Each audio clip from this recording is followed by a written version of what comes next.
Welcome to STEM tutorial. I am Shaista Khan. Please like and subscribe our channel. And today's topic is mass and weight. आज हम किसकी बात करने जा रहे हैं? हम मास को डिस्कस करने जा रहे हैं और वेट को डिस्कस करने जा रहे हैं. तो पहले हम करेंगे मास को डिस्कस, फिर हम करेंगे वेट को डिस्कस. ठीक है. तो अब मास क्या होता है? किसी भी बॉडी का मास क्या होता है? किसी बॉडी का मास होता है जितने मैटर से या जितने मटेरियल से मिलके वो ऑब्जेक्ट बना हुआ है. वो ऑब्जेक्ट जो है जितने मैटर को या जितने मटेरियल को उसने कंटेन किया हुआ है उसके बनने में, वही कहलाएगा उसका मास. लाइक कि जैसे मान लें कि ये है हमारा डस्टर. ठीक है ना. अब डस्टर ये बना है क्या? रबड़ का, या जो भी इसमें मटेरियल यूज हुआ होगा जितना भी. ठीक है. तो ये जो इसका मास है वो इसमें जितना मटेरियल जितना कंटेन ये करेगा, जितनी क्वांटिटी होगी मटेरियल की, वही इसका क्या कहलाएगा? मास कहलाएगा. क्या कहलाएगा? मास कहलाएगा. ठीक है. मान लीजिए मेरे पास एक और ऑब्जेक्ट है. ठीक.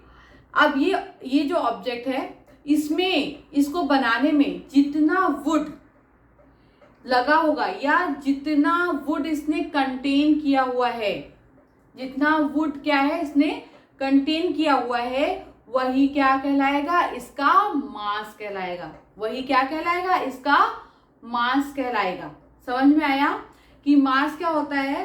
मास होता है कि कोई भी बॉडी जिस भी मटेरियल से या जिस भी मैटर से बनी हो, ठीक है, तो वो उस मैटर को या उस मटेरियल को वो कितना कंटेन की, उसके बनने में वो कितना मैटर लगा है, वही क्या कहलाता है? उसका मास कहलाता है. ठीक है. जैसे हमारी बॉडी वो बहुत ढेर सारी चीजों से मिलके बनी हुई है, जैसे बोन्स हैं और मसल्स वगैरह हो गए. हाँ. और जैसे हम बोलते हैं कि हमारी बॉडी जो है उसमें 60-70% क्या है? वाटर से बनी हुई है. तो हमारी बॉडी का जो मास होगा ना, वो जिन जिन चीजों से मिलके बनी है, जिन चीजों से वो मिलके बनी है, वो सारी चीजों का को मिला के क्या होगा? वो उसका मास होगा हमारी बॉडी का. समझ में आया कि कोई भी ऑब्जेक्ट या कोई भी बॉडी जिस भी चीज की बनी होती है या जिस भी मैटर की या मटेरियल की बनी होती है, और जितना मैटर या मटेरियल वो कंटेन करता है, वही क्या कहलाता है? उसका मास कहलाता है. क्या कहलाता है? उसका मास कहलाता है. आई होप कि मास की ये बात जो है आपको समझ में आ गई होगी. ठीक है. अगर जैसे कोई बॉडी बिल्डर है, उसके भाई डोले शोले बहुत है, और कोई नॉर्मल इंसान है जो बॉडी बिल्डिंग नहीं करता है, तो नॉर्मल इंसान है, तो आप कैसे बताओगे कि किसका मास ज्यादा है? जिसके भाई डोले शोले ज्यादा होंगे. क्यों? क्योंकि उसके अंदर जो मैटर है, जो उसका मसल्स है, वो ज्यादा क्वांटिटी में है. ठीक है. क्या है? ज्यादा क्वांटिटी में है. तो आप कह सकते हो कि जो बॉडी बिल्डिंग किया है उसका जो मास है वो ज्यादा है. क्यों? क्योंकि उसमें जो मैटर लगा हुआ है, कंटेन किया हुआ है, वो ज्यादा है. ठीक है. और जो एक नॉर्मल इंसान है, उसके जो बाइसेप्स होंगे वो क्या होंगे? वो नॉर्मल होंगे. तो आप ये कह सकते हो कि इसका मास कम है. क्यों? क्योंकि इसमें ये जो इस मैटर का बना हुआ, उसने कंटेन कम किया हुआ है उस चीज को, इसलिए इसका मास कम है. आई होप कितना समझ में आ गया होगा.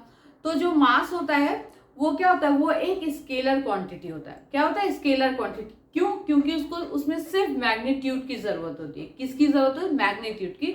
डायरेक्शन की जरूरत बिल्कुल भी नहीं है, इसलिए ये है एक स्केलर क्वांटिटी. अब ये जो मास है ये क्या है? इसका जो एसआई यूनिट होगा वो क्या होगा? इसका एसआई यूनिट होगा केजी. क्या होगा? KG, kilogram. इसका एसआई यूनिट क्या होगा? केजी, किलोग्राम होगा इसका एसआई यूनिट. और जो मास होगा किसी भी ऑब्जेक्ट का, वो कभी भी जीरो नहीं हो सकता है. जो मास होगा किसी भी ऑब्जेक्ट का, वो कभी भी जीरो नहीं हो सकता है. अगर मान लें कि इस ऑब्जेक्ट का मास जीरो है, तो इसका क्या मतलब हुआ? इसका ये मतलब हुआ कि ये ऑब्जेक्ट जो है वो एग्जिस्ट ही नहीं कर रहा है. क्या है? कि ये ऑब्जेक्ट जो है वो एग्जिस्ट ही नहीं कर रहा है. क्यों नहीं एग्जिस्ट कर रहा है? क्योंकि मास तो वही हुआ ना जिस मैटर से ये बना है, जितना मैटर इसने कंटेन किया हुआ है अपने अंदर, बनने में जितना मैटर कंटेन हुआ है वही तो हुआ इसका मास। यानी कि जब जीरो मास, इसका मतलब कि इसके बनने में थोड़ा भी मैटर नहीं लगा है, ये थोड़ा भी मैटर कंटेन इसने नहीं किया है। तो इसका मतलब है कि जब मैटर ही कंटेन नहीं किया है, जब ये वुड का बना है, वुड को ही इसमें कुछ, वुड का 1% भी नहीं है, 0% है, तो फिर ये मैटर क्या करेगा, एग्जिस्ट ही नहीं करेगा। क्या करेगा, ये मैटर एग्जिस्ट ही नहीं करेगा। तो जो मास होता है वो कभी भी जीरो नहीं होगा। क्यों नहीं होगा, क्योंकि अगर किसी भी बॉडी का मास जीरो हो गया, इट मीन्स कि वो बॉडी एग्जिस्ट ही नहीं कर रही है। ठीक है। अब इसका एक और पॉइंट है कि जो मास है वो आप चाहे यहाँ अपने घर में हो या किसी और कंट्री में हो या आप किसी और प्लैनेट पे हो, तो जहां भी हो आपका मास जो है वो सेम ही रहेगा। आप मून पे भी चले जाएं तब भी आपका मास सेम रहेगा, आप किसी और प्लैनेट पे चले जाएं तब भी आपका मास सेम रहेगा, अगर आप अर्थ पे भी चले रहें तब भी आपका मास सेम ही रहेगा। क्यों सेम रहेगा, क्योंकि भाई अगर आप किसी मटेरियल से मिलके बनाए कोई बॉडी, तो किसी और प्लैनेट पे जाके उसका वो मटेरियल कम तो नहीं हो जाएगा। अगर हमारा जो बॉडी है वो बोन और मसल्स और वाटर से मिलके बना है, तो ऐसा तो नहीं कि 2-4 बोन हमारे 6 बोन जो है वो कम हो गए वहां पे या वहां पे ज्यादा हो गए, ऐसा तो नहीं। वो तो जितना बॉडी जितना मटेरियल कंटेन किया होगा वो तो सेम ही रहेगा ना। चाहे वो मून पे जाओ, चाहे वो प्लैनेट पे जाओ, चाहे वो कहीं भी चले जाओ, आपका जो मास है वो हमेशा क्या रहेगा, सेम ही रहेगा। ठीक है। आई होप कि ये मास का जो पूरा का पूरा चक्कर है वो आपको समझ में आ गया होगा कि मास ज्यादा कुछ नहीं, मास वही है जो बॉडी जितना मैटर जो है वो कंटेन की हुई है अपने अंदर, इट्स कॉल्ड मास। ठीक है। तो क्या है, the mass of a body is the quantity of matter और मटेरियल कंटेन इन इट। ठीक है।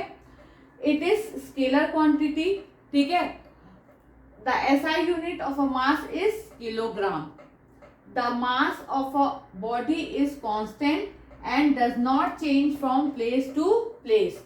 मैंने आपको बोला ही कि जो आपकी बॉडी बॉडी का मास है, किसी भी ऑब्जेक्ट का जो मास है वो कहीं भी जाके चेंज नहीं होगा, वो हमेशा कांस्टेंट ही रहेगा। The mass of a body can not be zero. और जो बॉडी का मास है, किसी भी बॉडी का मास जो है वो कभी भी जीरो नहीं हो सकता है, क्योंकि अगर वो जीरो हुआ तो इट मीन्स कि वो जो है बॉडी वो एग्जिस्ट ही नहीं कर रही है।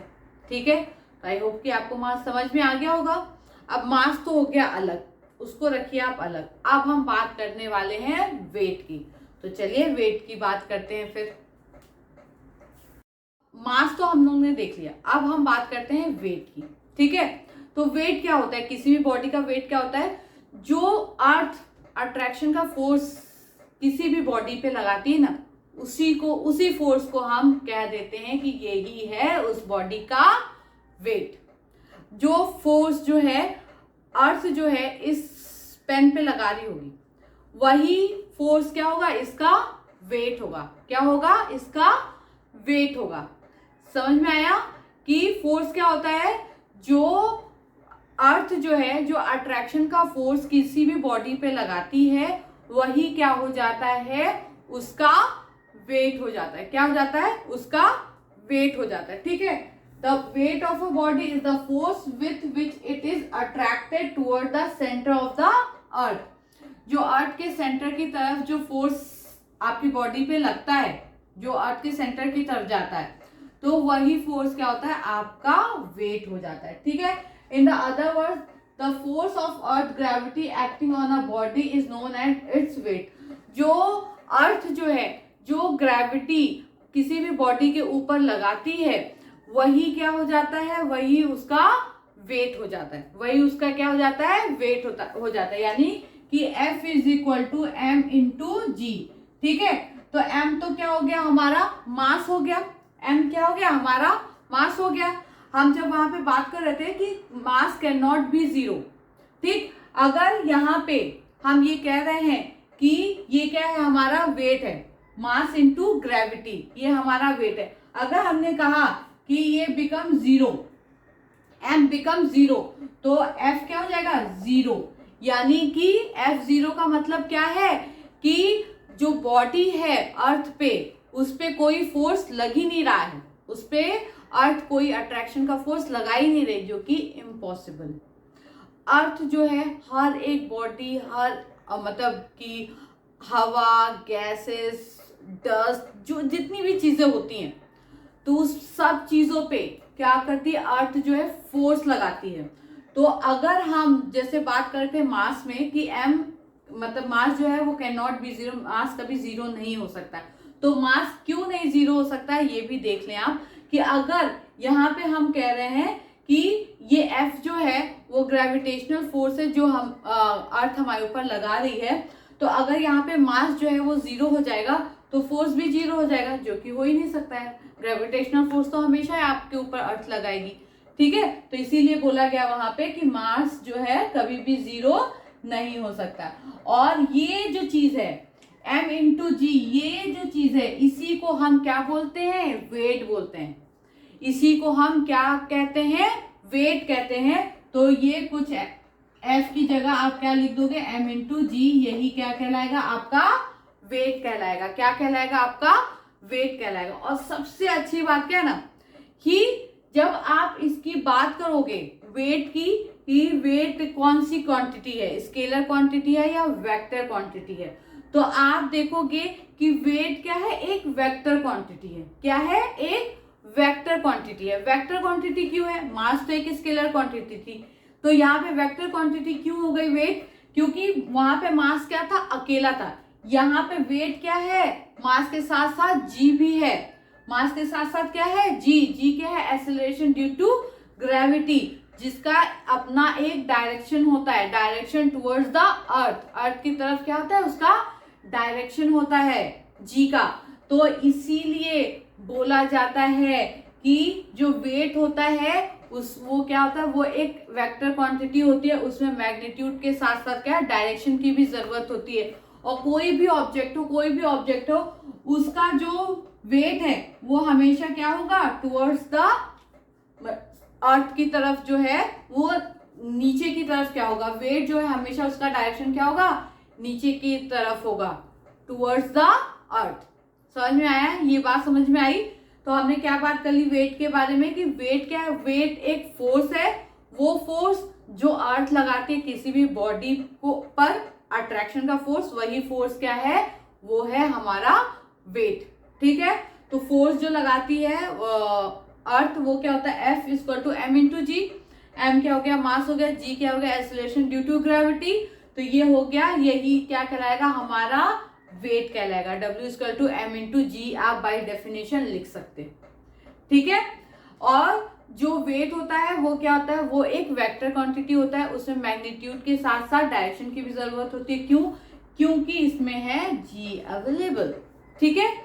अब उससे भी अच्छी बात क्या है, उससे भी एक अच्छी बात क्या है, कि जो वेट का SI यूनिट होता है, जो वेट की SI यूनिट होती है वो क्या होती है, वो न्यूटन होती है। वेट की SI यूनिट क्या होती है, न्यूटन होती है।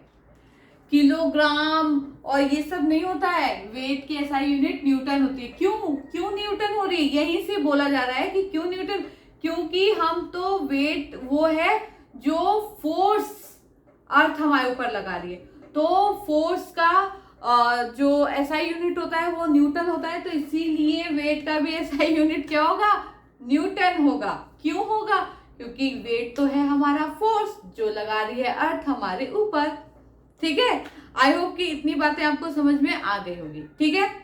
तो पहले जितना हमने पढ़ा है पहले हम लोग उसको देख लेते हैं, फिर इसमें और इंटरेस्टिंग बातें करेंगे हम, ठीक है। हमने तो ये पढ़ लिया था कि the force of earth gravity acting on a body is known as its weight. Force equal to होता है m into acceleration due to gravity, तो F equal to m into G. By definition W equal to m into G भी हम कह सकते हैं। SI unit of weight is Newton.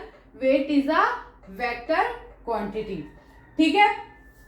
उसके बाद क्या है कि जैसे हम बात करते हैं कि जो मास होता है वो प्लेस टू प्लेस चेंज नहीं होता है। लेकिन जो हमारा वेट होता है वो प्लेस टू प्लेस चेंज हो सकता है। क्यों हो सकता है? क्योंकि वो डिपेंड करता है जी पे। वो किस पे डिपेंड कर रहा है? जी पे डिपेंड कर रहा है। तो आपको तो ये भी पता है ना कि जब अर्थ के सरफेस पे ही जगह जगह पे क्या है, जी की वैल्यू चेंज है, तो ऑफकोर्स कि आपका वेट भी क्या हो जाएगा? चेंज हो जाएगा। पोल्स पे आपका वेट अलग होगा और इक्वेटर्स पे आपका वेट अलग होगा। पोल्स पे क्या होता था? पोल्स पे जो आर होता था वो क्या होता था? कम होता था, तो जी की वैल्यू क्या हो जाती थी? ज्यादा हो जाती थी। ठीक है, जी की वैल्यू ज्यादा हो जाती थी, तो वहां पे आपका वेट भी क्या हो जाएगा? आपका वेट भी क्या हो जाएगा? ज्यादा हो जाएगा। कहाँ? पोल्स पे। कहाँ? पोल्स पे। ठीक है, और जब आप इक्वेटर्स की बात करोगे, किसकी बात करोगे? इक्वेटर की, वहां पे क्या होगा? आर जो है वो ज्यादा होता है, जी क्या हो जाएगा? कम हो जाएगा, तो वेट भी आपका क्या हो जाएगा? कम हो जाएगा। क्यों हो जाएगा? क्योंकि आपका वेट तो डिपेंड कर रहा है जी पे। तो जहां जी की वैल्यू ज्यादा होगी वहां पे आपका वेट भी ज्यादा हो जाएगा, जहां जी की वैल्यू कम होगी वहां पे आपका वेट भी क्या हो जाएगा? कम हो जाएगा। ठीक है, आई होप कि ये बात आपको समझ में आ गई होगी कि वेट जो है वो प्लेस टू प्लेस और प्लैनेट टू प्लैनेट चेंज होता जाएगा। ठीक है, जहां पे जी की वैल्यू जैसी रहेगी आपका वेट वैसा ही रहेगा। यानी कि जो वेट है वो प्लेस टू प्लेस चेंज होगा, वेट आपका कांस्टेंट नहीं होगा।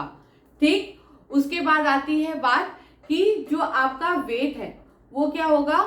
वो जब आप सरफेस के अंदर जाओगे तो एक पॉइंट पे, अब सरफेस पे आपका वेट जो भी हो, जहां जहां जो भी हो, लेकिन जब आप अर्थ के अंदर सेंटर पे जाओगे तो वहां पे आपका जो वेट हो जाएगा वो जीरो हो जाएगा।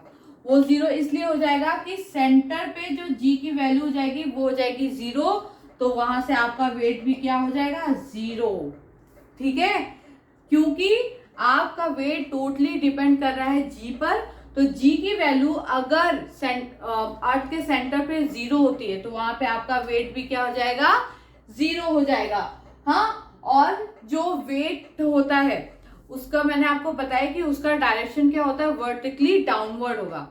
जो वेट होगा उसका जो डायरेक्शन, मैंने बोला कि ये वेक्टर क्वांटिटी है, वेक्टर क्वांटिटी है तो मैग्नीट्यूड के साथ साथ डायरेक्शन भी होगा। और अगर जो डायरेक्शन हुआ तो जो डायरेक्शन है वो किधर होगा? वो वर्टिकली डाउनवर्ड होगा। वर्टिकली अपवर्ड भी नहीं होगा, वर्टिकली भी नहीं होगा, वर्टिकली डाउनवर्ड होगा। ठीक है, आई होप कि ये बात आपको समझ में आ गई होगी। तो क्या है? The weight of a body change from place to place because weight depends on ji.